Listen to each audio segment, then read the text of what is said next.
Hey guys, we're the Vital Reality. I'm Casey Rain. I'm Kim Camellia. And we're here today to talk to you about Android in La La Land. Now, you might be thinking, what the hell is that? But probably not, because you saw the YouTube title. Yeah, you did. It's a documentary that we saw in Manchester about the one and only Gary Numan. And what do we know him from?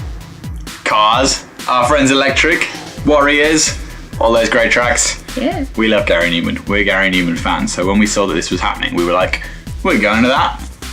And even better, there was a Q&A with the directors, so we'll talk about that as well. Yeah, so the people that directed it are called Steve Reed and Rob Alexander. Obviously, we saw them face to face with this Q&A, and they were very, very passionate about making this documentary. I think they spent about 2 years actually following Gary Numan around and filming him and talking to him. So the documentary has been shown at film festivals and as well as a tour of different places in the UK, possibly abroad as well. So we saw it last week in Manchester. And long story short, we loved it. It was a fantastic documentary. Now, the interesting thing about it is that they don't, the directors themselves, they don't even describe it as being a music documentary, which you would think as it's a documentary about a famous musician. But it's not just about his music, it's about his life, his family life. We meet his wife, who was a massive Gary Numan fan before she started dating and married him. Gemma. Yep. They have 3 kids together now, so those children are obviously in the documentary. And at some point during the last few years, Gary Numan had decided to move from England to LA, and that's where the documentary begins. Yes, and so in this process of moving, he's also busy creating a new album. This album is called Splinter, and I think it has been out for a bit now, so you can go check it out.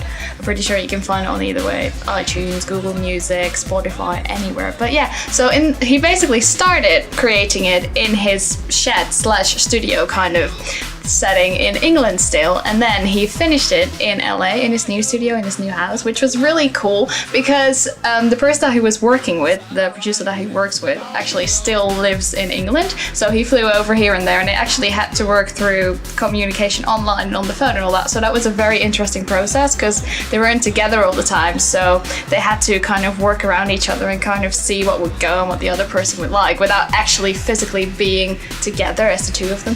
Yeah, as a musician myself, I've done that with time zones, sending tracks to people here, there and everywhere, and it's not the easiest thing to do, especially when it's just 2 people, the artist and the producer, and they both have sort of families and lives, and they have to work with that big 8-hour time difference. It's not the easiest thing in the world, but I think they made it work, and neither of them seemed particularly stressed out by it. So, although I'm sure they were at points, but maybe that didn't make it into the documentary. I think he actually went on tour for this album, so he did a little promo tour, and you saw a lot of footage about that as well, and with the crowd in it. And I do believe some people that went to see the Manchester show with us were actually in the movie as being the crowd at some of the shows that he did. Yeah, and one bit that I really loved was showing the footage of when Gary went on stage with Trent Reznor and 9 Inch Nails a few years ago. I remember seeing that at the time that it happened, and it was just awesome. At the beginning of it, you just hear Gary Numan sort of talking about, you see him talking about that he wants to move to LA because he thinks there's career opportunities that he can follow up on. But then partway through the movie, you find out that what's actually happened is that he's had a massive falling out with his parents, who were sort of, his dad was his manager, back in the day, in the early days. Mom was very involved as well, and at some point in the last few years, they had some massive falling out, which is what made Gary just decide that, like, okay, I'm moving to LA. And then he gets very upset about this at one point when the directors are talking to him. He gets very emotional about this split that's happened between him and his parents.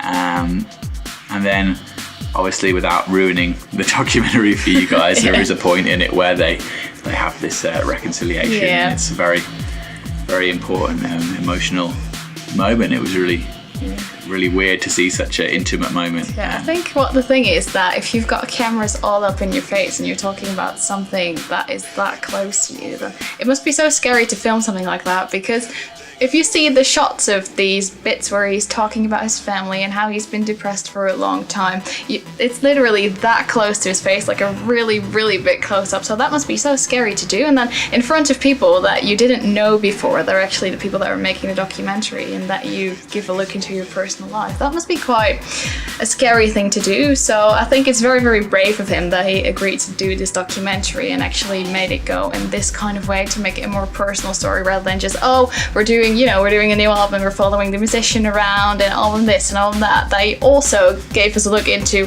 what he actually is like and what he felt like personally.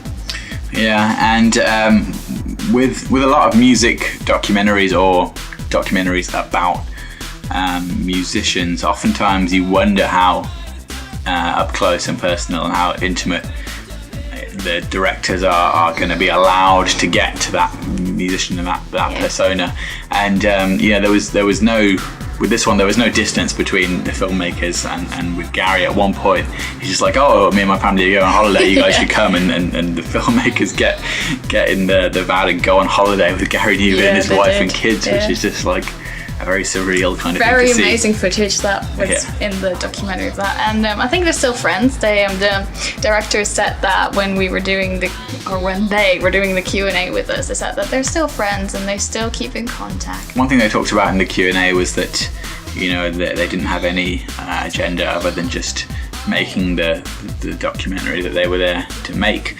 So there was no kind of pushing Gary or his family into saying certain things or getting certain kinds of shots, which sometimes happens with documentaries, and you can always kind of tell when that happens. So overall, I would say the whole thing felt very honest. It's a must-see, in my opinion. Even if you're not a fan of Gary Numan, it's just a really, really interesting documentary, and if you get a chance to check it out, then you should. One thing that they do touch on in the documentary, which is really interesting to me, is that whenever you're talking to people who are discussing Gary Numan, who were kind of alive in the late 70s and 80s when his career kind of blew up, there's always this kind of like this notion that they have to address of how badly the media and the press treated Gary at the time. They made fun of him a lot, from what I can tell, and they really kind of tore him down. And for our generation, we don't have that. All that we see is somebody who made great music. We go and listen to it, we go and check it out, we become fans, and then it's like, wow, Gary had to deal with all of this stuff back in the day, and it kind of like taints people's perception of him. You kind of almost feel like when you're talking to people about Gary Numan, it's kind of like the elephant in the room, which is really weird, because that sucks, really. His work is really, really interesting, and I don't see how people couldn't see that back in the days, but maybe it's just, because our generation is so used to anything and everything that's different that we're more able to accept it the way it is. Android in La La Land is also going to come out on DVD, and we're not trying to promote anything here, but what the directors told us is that some bits that they shot were not available for us to see in the actual documentary, but they will be on the DVD extra, so we're really looking forward to actually seeing that as well, because I think there's some interesting bits and things and situations in there too. So if you want more information about the documentary Gary Numan, Android in La La Land, you can check out www.numandroid.com. Point, putting it there, bottom of the screen. And you can check it out on Twitter, Numan Droid Film. And if you're on Twitter anyway, you might as well follow us. We are at A Violet Reality. We're called The Violet Reality, but that didn't fit on Twitter for some reason. So on Twitter, we're at Violet Reality. We're also on Facebook and YouTube. Links are in the description. Make sure you like us, share us, comment. If you saw the documentary, let us know what you thought of it. And we hope you enjoyed this video. Alright. We're The Violet Reality. I'm Casey Rain. I'm Kim Camellia, and this was our review on Android in La La Land, the Gary Numan documentary. It was awesome. Peace. Bye!